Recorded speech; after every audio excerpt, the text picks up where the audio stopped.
Yeah. We've been talking about waking up. Some people call it enlightenment. Some people call it awareness, being more conscious. It's called a variety of things. We've been talking about that all morning. We've been talking about the difficulty of even being at the point where you want that. And of course, if you're listening to this video right now, you're probably interested in enlightenment or awareness, or you probably wouldn't have tuned into it in the first place. So we, to kind of reiterate everything we've been talking about all morning, we walk around in a sleep state. We walk around in a dream state. Actually, you know, it's living our life. If you think about yesterday, for instance, or last week, or 2 days ago, whatever. Think about something in the past, it seems like a dream. It's very vague. Even what you had for dinner last night, if you think about it right now, you go, oh, let's see, what was that? Unless it was something really special. It's like a dream. So we live in a dream right now. And in the dream world, for years, they've talked about, you know, virtual reality, waking up in your dream, stopping, starting things that happen, participating in your dream, in your sleeping dream in some way. Well, in a way, that's what we're doing right now with this waking up to a more conscious creature, more conscious being in our everyday so-called waking life. And that's what we're talking about, is waking up from the reactory nature of our mechanical persona. You know, we're very mechanical, very computer-like I said in the other video. We are programmed solidly from a very early age into a pattern. And we have these neural pathways that just, you know, there are grooves in our brain that just go down the very same avenue. Every time something happens, we react the very same way. It's almost a knee-jerk kind of thing. And to break that pattern up, to want to become more conscious, often there has to be a great deal of suffering on some level, either a huge event that happens in your life that creates the suffering, or suffering from an early age. You know, what is this life all about? In a very deep gut level, what is going on here?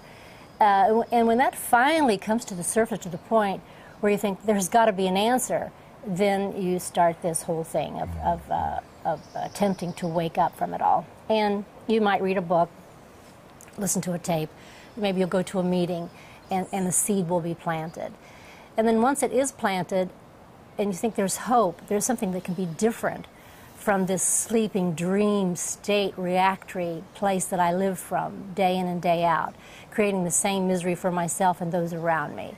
And you may see, well, maybe there's an opportunity to do something different. You're not trying to collect yet another idea, yet another possession of sorts that you own, that I'm better than you are because I'm conscious, I'm enlightened. You're not doing that at all. You really are sincerely, on a very sincere level, wanting to wake up and be a more real human being, somebody who really can be conscious and love from that consciousness, someone who can choose from that consciousness. Someone who can not react insanely to life, you know, just constantly going from that same old pattern that you've reacted from in the past. And that's really what we're talking about here, is trying to get to the point where we can choose more consciously, choose from a place of sanity. Yeah, it's those, sometimes your gut really grabs you. And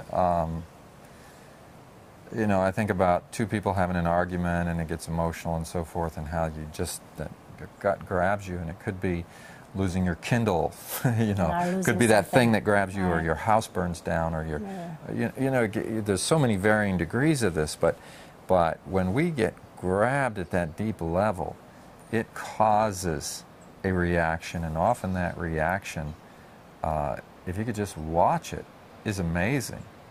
That anger, the harsh words, the frustration, the kinds of actions that come out of that.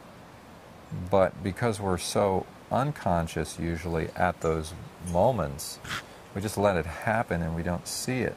What a time to bring consciousness. To bring just all the awareness that you're able to bring to bear right at that moment. What would that do in terms of changing the course of the conversation, of the moment, of the experience, well, I can tell you it makes a huge difference, because regardless of how long you've been on the path, at least, you know, I'll admit it if nobody else will, okay? You might think you're enlightened, but you do all the same stupid, ignorant things. You do unconscious behavior. You have plenty of opportunity to see yourself doing it. And the stark difference that happens when you catch yourself right in the middle of it, and then you wake up and you look, you see yourself and you see what's happening, and the neutralizing effect that can have. And I'm not just talking about becoming drones that don't feel anything and don't have emotions anymore because we've neutralized our lives, but it makes a huge difference. And one of the things that's helped me a lot is sort of a perspective on that gut feeling that you can get as you start to understand how the brain works and how the body works, the connection between events that happen and how we perceive them. And the neurologists tell us that there are lots of different ways that memory is recorded, recalled, and re-experienced. And there is the higher parts of the brain, the prefrontal lobes and so forth, have the ability, like a camcorder, to record an event. Except they're like a very refined camcorder, state-of-the-art. They have the ability to record a lot of information about the event, what was going on and what it looked like, and to remember the words that were said, and it's a much more accurate picture, although none of human memory is very accurate.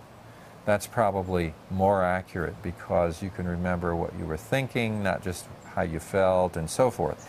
And so when we recall and re-experience one of those memories, it's, in a way, kind of like revisiting what the event was like. You can get nostalgic about the past, and you can recall a memory about your childhood or whatever. And if it's one of those kinds of memories, you can get some degree of objectivity, even though the memory may not be all that clear. But then there's another kind of memory that is recorded through the amygdala, which is part of the limbic system. And the amygdala is like a really lousy camcorder. It doesn't do a very good job. It doesn't really remember what you were thinking about. It doesn't give you a very clear picture. It's kind of a hazy picture. And the amygdala memories, they use much less memory. There's much less data recorded. They record the emotion and the intensity, and part of the purpose biologically of these kinds of memories is designed to help you to survive. In other words, if I put my hand in a fire and I get burned as a child, it's going to record a kind of a memory that is just like it's going to keep me from it. I mean, some people have phobias, afraid of all kinds of things, stuff that isn't even logical to those of us who maybe don't have that phobia. And you could try to explain to the person, I don't understand why you're afraid of... Height, for instance. Of what? Height. Height? Yeah. Yeah. Yeah, as Stephen Wright says, I'm not afraid of heights, I'm afraid of widths. Because if I'm out on a ledge, on a 100-story building, and the ledge is only 6 inches, it's the width of the ledge that bothers me, not the height. If I had a 100-foot platform, I wouldn't be worried at all. Okay? So we have this thing, we look over the edge, and all of a sudden something happens. There's no logic at all. Now, where is that coming from? It's touching a memory in the amygdala that's just grabbing your gut. It's grabbing you in a way. You shut down. All this sort of stuff happens at a very deep emotional level. Well, when you're having an argument with somebody, if those buttons are getting pushed, you know that your memories are active. They're really active inside of you. Right.